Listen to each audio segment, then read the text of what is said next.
The market's down 10%. Now what? In my office, I get asked that a lot when things like this happen.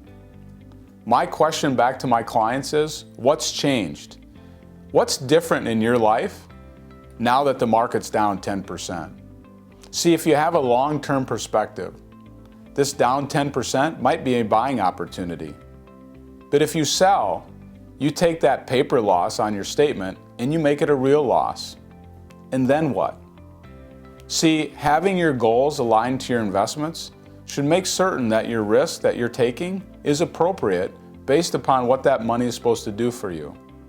What I've learned through the years is that being able to ride through these ups and downs and having a long-term perspective wins. But having somebody to call and have a conversation with is very helpful. If you don't have that, pick up the phone and give us a call today.